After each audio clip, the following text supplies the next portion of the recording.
On this channel, over the past couple of weeks, we've been putting out videos regarding Call of Duty and just how bad the game has become. And obviously, you do have the people who are defending the game, who are going the route of, don't like it, don't play it, you haven't got to play it, you haven't got to buy things. But with that there, that just shows me that the people who are doing that, they're the ones who literally, they want a mediocre game, they don't want a great gaming experience. But Zombies for Black Ops 6 seems to be the only mode which has taken advantage of the whole 4-year cycle of being made, and they have put a lot of stuff into Zombies, which is absolutely amazing. And, we've already had 3 maps already in the space of 2 months, which is absolutely insane, because on the old ones, we used to get a map here and there. There was 4 maps spread out across like 9 months. But so far, we are literally getting our 4th map 2 and a bit months into, or just over 2.5 months into it, which is absolutely amazing. So, and that map is called The Tomb, which again, if you are an OG zombie player, straight away everyone's thinking of Origins. I am. But The Tomb arrives with Season 2, which is dropping at the very start of Season 2, January the 28th. We've basically had, as soon as the game launched at the tail end of October, we had 2 maps straight away. Then we had in December, after Season 1 launched in November, we had brand new Citadel. And now a month later, we're getting another zombie map. It's absolutely amazing to see that the zombie community is getting so much love. It's great. So, after surviving the horrific events at Citadel, Weaver, Gray, Carver and Maya follow Gabriel Craft's final words to a nearby excavation site to secure the Sentinel artifact. Built on the remains of an ancient burial grounds with suspected origins dating back to 2500 BCE. These catacombs went undisturbed for centuries, until the early 1900s, and what lies beneath may run deeper than anyone ever imagined. As the rumours have it, a British archaeologist by the name of Sir Archibald Fotherington Smith conducted an excavation at the site back in 1908 with grand expectations. Although no one can say for sure what became of him, a handful of photographs from his doomed expedition have recently surfaced. We got this one here, he's sending one, trying to send back to his wife Marjorie. You would simply not believe this place. Dashed pyramids can go take a jump in the lake. What? That is just, we're seeing this by here now. Obviously a little doorway. We have a table. We have like a little altar.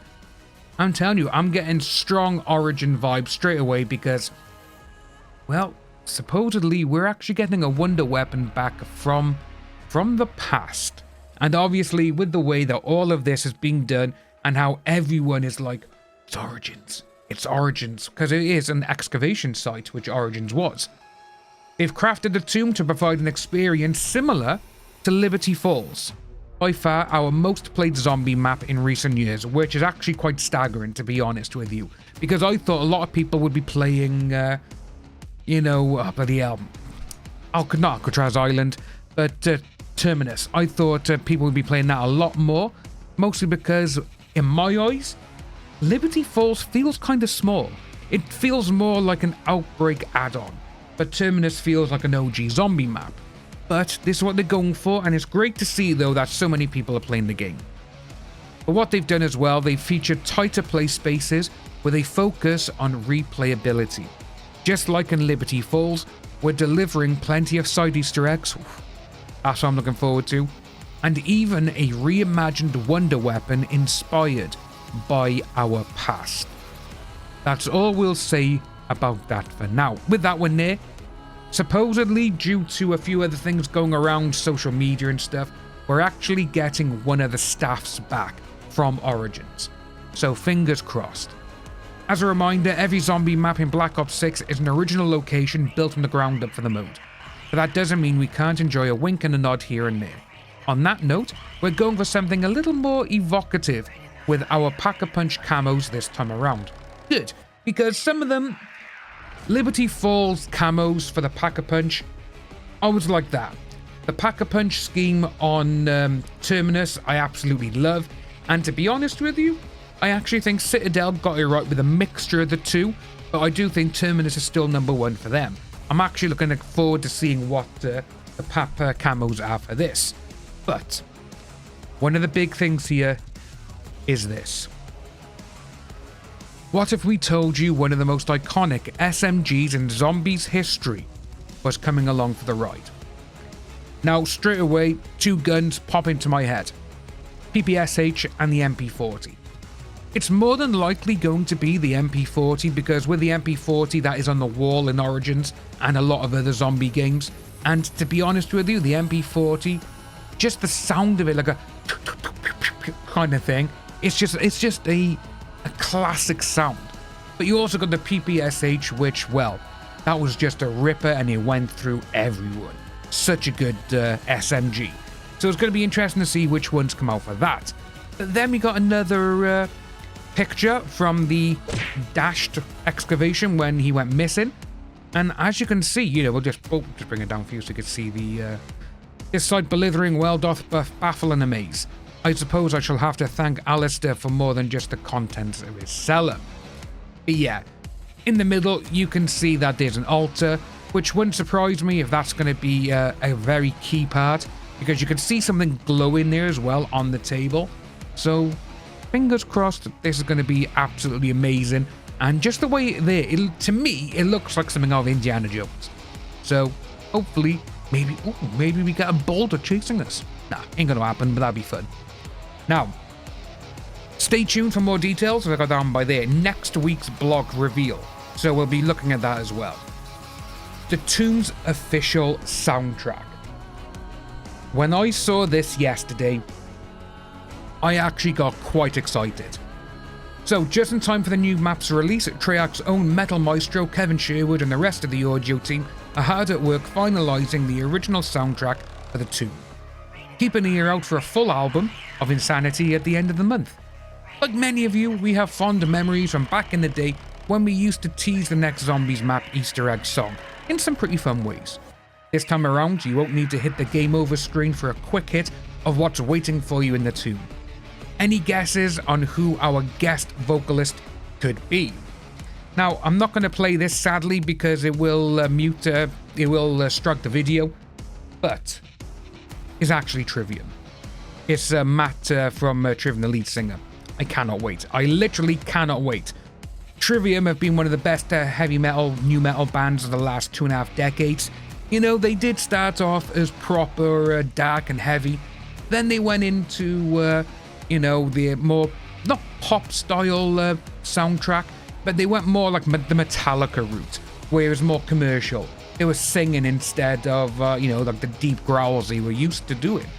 But I think everyone will be on the same level when Origins first boots up and you get that, that intro, like 3 or 4 minute cutscene where it shows all the original characters and you got Avenged Sevenfold playing over. To me, that is the greatest zombie cutscene ever, just because of the way it's done, and I absolutely love that song.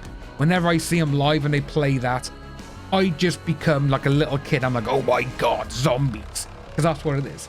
But seeing Matt do this now, though, it's going to be really good. It really is. But then we also got some quality of life updates. So this is the preview, though. Challenge tracking and near completion. This is one of the things that has been most requested by everyone. This could have been implemented at the start, but they want to get other things out, which I understand. But manually track up to 10 calling card and camo challenges per mode to keep track of them. Great. If you have less than 10 of each, your nearest challenge to completion will display in those slots instead.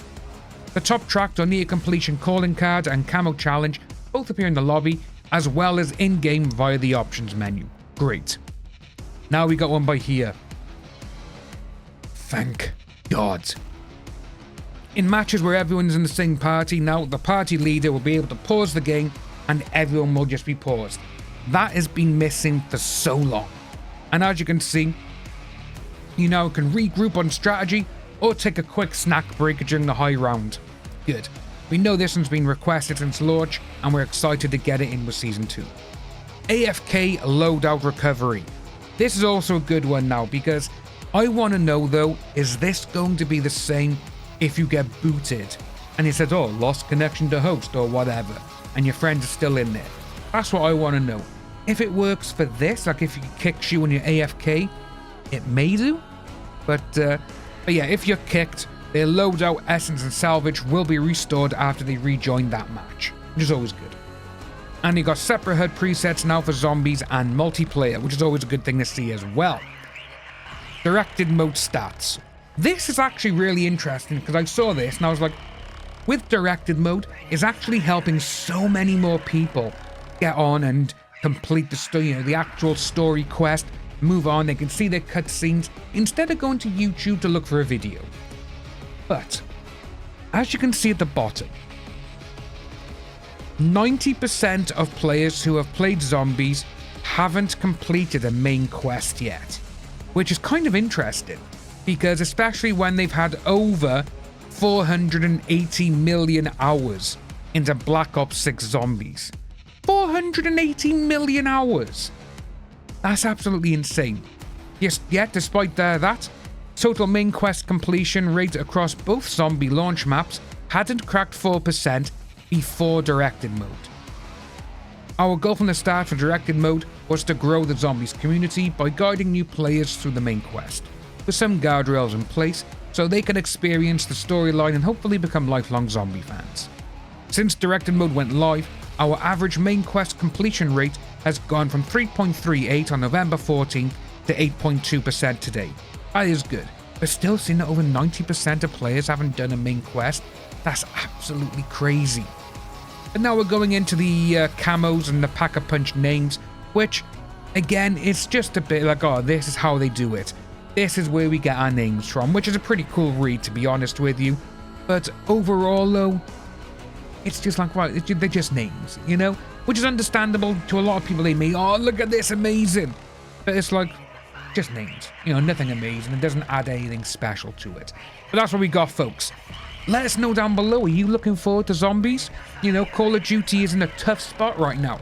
Only the zombie modes seem to be getting a lot of love and a lot of stuff happening with them. You know, the main game, you have multiplayer, Warzone, Plunder, even though it's on, well, yes, on the Warzone, you know. All of these, they're just full of hackers ruining the game. Ranked play, you got people who are under map, and people are like, oh yeah, whatever. It's almost like they're not implementing their own, anti-cheat in their Ricochet, which has just been absolutely ludicrous. But this is what we got, folks, and to be honest with you, I'm really looking forward to the zombie aspect for this game. Main play and everything else, yeah, I think it's not going to survive that. But let us know what you think about this down below, folks. Are you looking forward to zombies? If you are, let us know, and I will see you soon.